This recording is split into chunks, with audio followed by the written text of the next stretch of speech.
Sir, বাড়িতে কেউ আছেন নাকি? পাওয়া যায় কিন্তু সকাল সকাল কি না তোমার বাড়িতে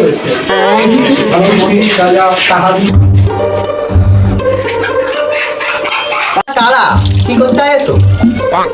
শুনলাম তোমার এখানে নাকি ঘর রয়েছে ভাড়া দেওয়ার জন্য।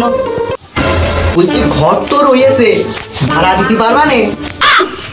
এটা তো কয় টাকা লাগবে আপনার ঘর ভাড়া যে আমরা দিতে পারবো না? আরে তোমরা 5,000 দিও। ভাই 5,000 কিন্তু বেশি হয়ে যাচ্ছে, নিজের মধ্যে সেটিং করে ফেল। দাদা 5,000 একটু বেশি হয়ে যায়, 3,000 কি করা যাবে না? 5,000-এর 1 টাকাও কম হবেই না, তোমরা অন্যবার দেখে নাও। আর কিছু নাই।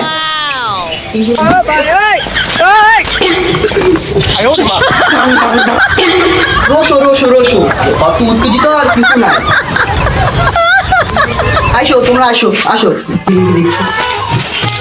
চলো দাদা, চলো দাদা।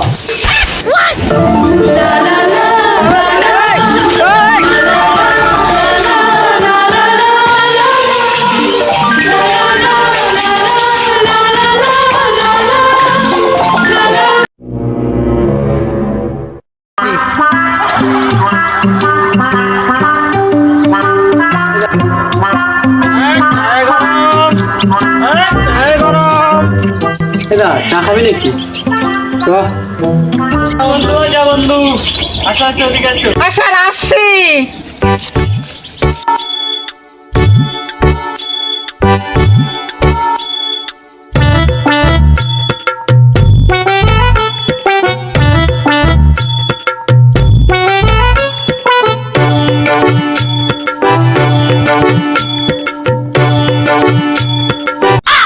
ভাই ওই বাড়ির মালিকের বউটা দেখতিস কেমন অসা, পুরো মনে হচ্ছে ওই সময় সিনেমা চলছে। দাদা অত রং ছড়াচ্ছিস কে? সাধারণ বৌদিদের মধ্যে তো লাগতেছে না। ভাই তোমার কাছে ব্যাপারটা সাধারণ লাগতে পারে, আমার কাছে ওই হাসিটা কেমন যেন ধারাস করে লাগে, বুঝছেন?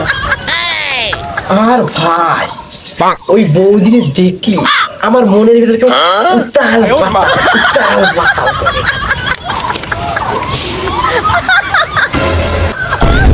তুমি দাদা মনে হয় পুরো কামের ফাঁদে পড়েছো। দাদা তুমি তো এখনই ঘামতাছো, বাড়িওয়ালা সুরাজদা যদি জানতে পারে তোমার এই বৌদির জন্য ধারাস করছে, ধারাস করা বার করে দেবে। ওসব বাদ দেন, চলো বাড়ি যাই, বৌদির সাথে লাইন মারি গা।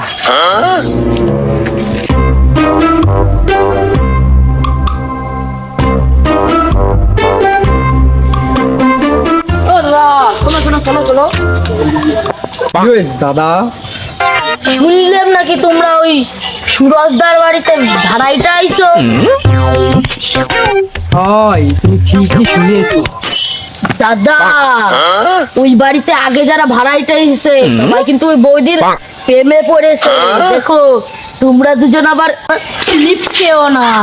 মানে একবার বৌদির সামনে গেলে না সব লজ্জা ভেঙে যাবে। নিজেদের বাঁচাও।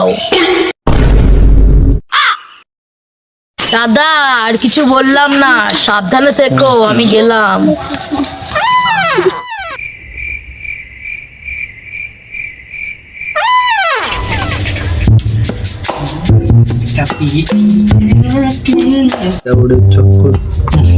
দাদা আমার না পড়ায় মন বসছে না। ওই দাদাটা রাস্তার দিয়ে কি বলছিল শুনছিলি? চল আমরা বাঁচতে চলে এই ভাড়া বাড়ি তাতেই ছাড়ি দিই, ওই বৌদির ভাবচক্র আমার একটুও ভালো লাগে না। ভাড়া বাড়ি থেকে তো যাবোই ভাই, তার আগে বৌদিকে আমি এক চক্কর দেখি। ওই দাদা ঠিকই কইছিল, ওই বাড়ি যেই ভাড়া আছে সেই বৌদির চক্করে পড়ে। তোর না দেখলে আমি সেইটুক ঠিকঠাক করে বুঝতে পারতাম না। বুঝলি ভাই, আমার মাথায় না একটা ভালো বুদ্ধি আইছে। আজকে রাত্রিবেলায় ওদের বাড়ি জানলা দিয়ে উকি মারবো, ওদের সে জোর আমি দেখবো। না না বাবা, আমি যাব না। বৌদির বস সুরাজদা যদি হুকি মারতে যায় দেখে, মাইরে কালো পাশা চাম তুলে দেবে। বাস্তি চালি তুইও যাস না। তো দাদা থাকতে কোনো চাপ নেবে না। বৌদির বাড়িতে যাব, সুরাজ দেখানো, বৌদি পর্যন্ত টের পাবে না। চক্করে পরে আমি সাইটিং খাবো এবার। আই অ্যাম টু গো, বৌদি বাড়ি জানলায় উকি মারি গো। শোনো এদিকে আসো। তোমরা তাহলে দেখিছো এই মাল নিশ্চয়ই কামের ফাঁদে পড়েছে। তাই এইসব কামের ফাঁদের বন্ধুর থেকে বাইচে থাকো।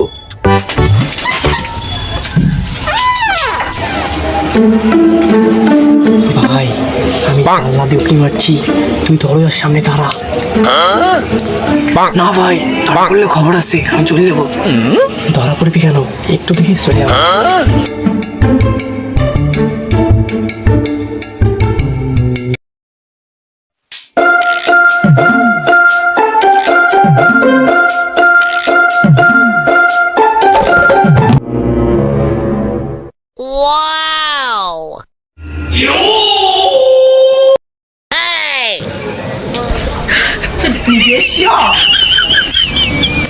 ভাই অবস্থা খুব খারাপ।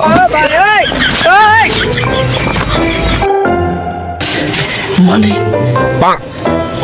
ভাই বলি আয়নার সামনে দাঁড়িয়ে থাকলে পুরো পাগল হয়ে বেটা, বেশি কথা বলিস না। কি দেখছিস বল। শুধু বলবো সিনেমার দৃশ্য চলছে, মেকআপ চলছে, জল ঠিক করছে। আর ভাই একটু বেরো, আমি একটু দেখি। দাঁড়া দাঁড়া। ওরে বাবা, শাড়ি করছে রে। বেটা তাড়াতাড়ি চ, বাড়ি আসলে কুশন দেবে না।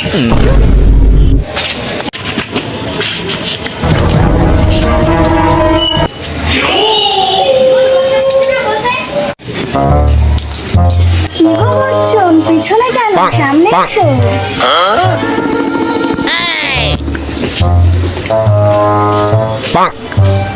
কি গো বচ্চন, জানালার পাশে দাঁড়িয়ে কি করছিলে? এই তো বৌদি, চাঁদ দেখছিলাম। ও চাঁদ, আমি তো জানলা বন্ধ করে দিলাম, এবার চাঁদ দেখবে কি করে? না মানে ওই আমি তো চেক করছিলাম জানলা ঠিক আছে নাকি। ও তাই নাকি? তাহলে একটু দরজার লকটা চেক করে যাও।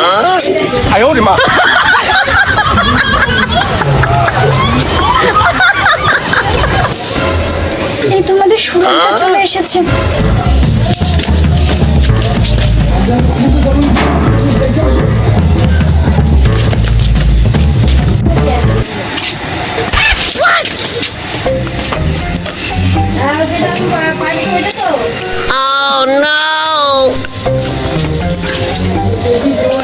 কি রে বাচ্চন, আমার বউর ঘরের সামনে কি?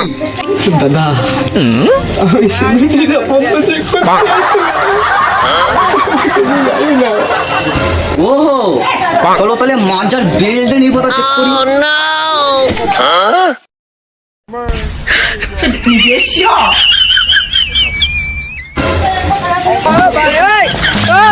Run.